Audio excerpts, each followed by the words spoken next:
First time చరిత్రలో గుడివాడలో ఎప్పుడూ రానంత మెజారిటీ తెప్పించిన ఘనత మీదే.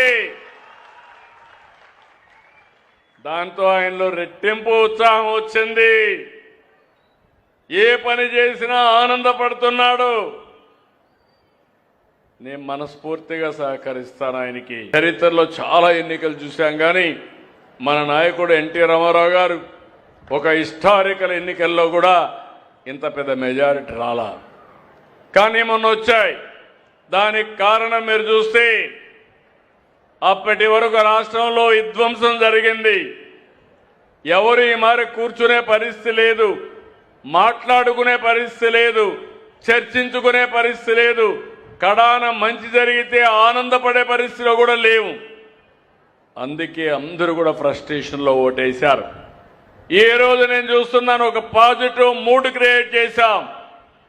ఈరోజు మీ అందరికి హామీ ఇచ్చేది, మీరు నాకు సహకరించాల్సింది. నేను ప్రభుత్వాన్ని ముందుకు తీసుకుపోగలుగుతున్నాం. సంక్షేమం, అభివృద్ధి, సుపరిపాలన, ఈ మూడుతో ముందుకు పోతున్నాం. మొన్న ఎన్నికల్లో చాలా వరకు చెత్తంతా క్లీన్ చేశారు. మామూలు చెత్త కాదు. ఆ నోర్లు ఏమి నోర్లో నాకు అర్థం కాలేదు, కానీ ఆ నోర్లన్నీ ఫెనాయిలే శుభ్రంగా క్లీన్ చేశారు మీరు. ఇప్పుడు మిమ్మల్ని అడుగుతున్న, ఇంకా అక్కడక్కడ కొంత చెత్త వాసనలు ఉన్నాయి. ఇంకా రాజకీయాల్లో క్రిమినల్స్ వాళ్ళు మారరు, జీవితంలో మారరు.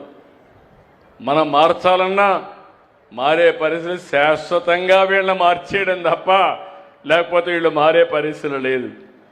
కుట్రలు, కుతంత్రాలు, ఇంకో పక్క సోషల్ మీడియాలో ఆడబిడ్డల పైన పోస్టింగ్స్ పెట్టి, మొన్న సాక్షాత్తు డిప్యూటీ సీఎం కుటుంబం పైన పెడితే అడిగితే ఇది మా స్వేచ్ఛ, మా ఇష్టం అనే పరిస్థితికి వచ్చారు.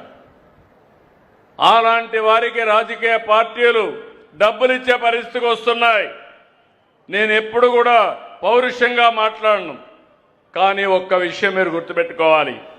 ప్రజల్ని కాపాడాలనేటప్పుడు నా ప్రాణాలు కూడా లెక్క పెట్టుకోకుండా పనిచేసిన వ్యక్తిని నేను. నాకెవ్వరితో గొడవలు లేవు, తగాదాలు లేవు, కానీ ప్రజల యొక్క జీవితాలకు ఆటంకాలు కల్పించి మీ జీవితాలతో ఆడుకోవాలంటే స్టబన్గా ఉండడం తప్ప వేరే మార్గం లేదు. ఒకప్పుడు తీవ్రవాదులు మీరు చేసే తప్పని చెప్పాను, నా మీదనే దాడి చేశారు. 23 క్లేమోర్ మైన్స్ని బ్లాస్ట్ చేశారు. సాక్షాత్తు వెంకటేశ్వర స్వామి దిగి వచ్చి నాకు ప్రాణభిక్ష పెట్టాడు తప్ప లేకపోతే నేను బతికేవాడిని కాదు. ఇంకో పక్క మత విద్వేషాలు రెచ్చగొట్టే వాళ్ళపైన రాజీ లేని పోరాటం చేశాను.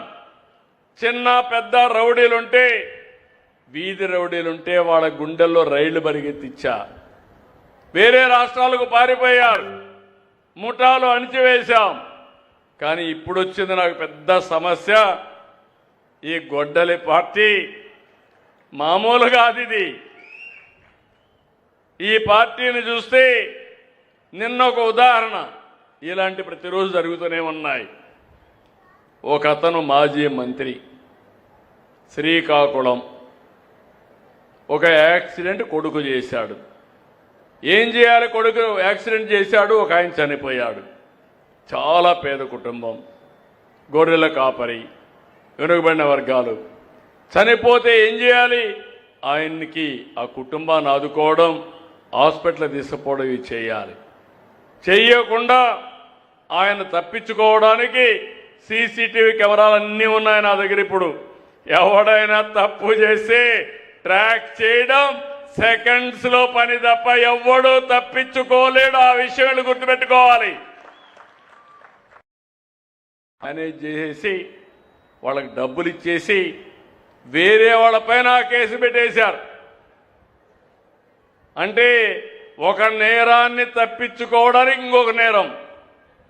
వీళ్ళ ఉద్దేశం ఆ రోజు వివేకానంద రెడ్డిని గొడ్డలితో చంపి తర్వాత కాదు గుండెపోటు అని చెప్పి అడ్డంగా దొరికితే నా చేతిలో కత్తి పెట్టి నారాసుర రక్త చరిత్రని క్రియేట్ చేశారు. అంటే ముఖ్యమంత్రి పైనే మీరు ఆలోచించుకోవాలి. ఎందుకు నేను ఈ మాట మాట్లాడుతున్నానంటే చెప్పకపోతే నాకు తప్పు అవుతుంది. హెచ్చరించడం నా బాధ్యత. ఈరోజు దీపావళి పండగ చేస్తున్నాం. ఎందుకు దీపావళి పండగ? నరకాసురుడనే ఒక రాక్షసుడు ఉండేవాడు. అతన్ని చంపిన తర్వాత దీపావళి పండగ చేసుకుని ఇలాంటి దుర్మార్గులు ఉండకూడదని ఒక మెసేజ్ కోసం చేసుకుంటున్నాం. కొంతమంది అంటున్నారు మీరు మాట్లాడొద్దండి. నేను మాట్లాడను. మళ్ళా మీరు వచ్చి రఫా అంట వస్తే మీరు కూడా ఏమారిపోతే అది నిజంగానే రఫాలు ఆడిస్తారు. మొన్న చేశారు, మీరు చూశారు. ఎంత ధైర్యం ఉండాలని అడుగుతున్నా. మామూలుగా ఎప్పుడన్నా చూశారా? పోస్టర్స్కి కటౌట్లకి పొట్టేళ్లు తెగలేసి దాన్ని తీసిపోయి రక్తాన్ని చల్లే పరిస్థితికి వచ్చారంటే ఏంటిది? నా జీవితంలో 48 ఏళ్ళుగా ఎప్పుడు చూడలేదు, చూడాలని కూడా ఆలోచించలేదని చెప్పి కూడా నేను మీకు తెలియజేస్తున్నా. అందుకే మిమ్మల్ని అందరినీ జాగ్రత్తగా ఉన్నా నేను.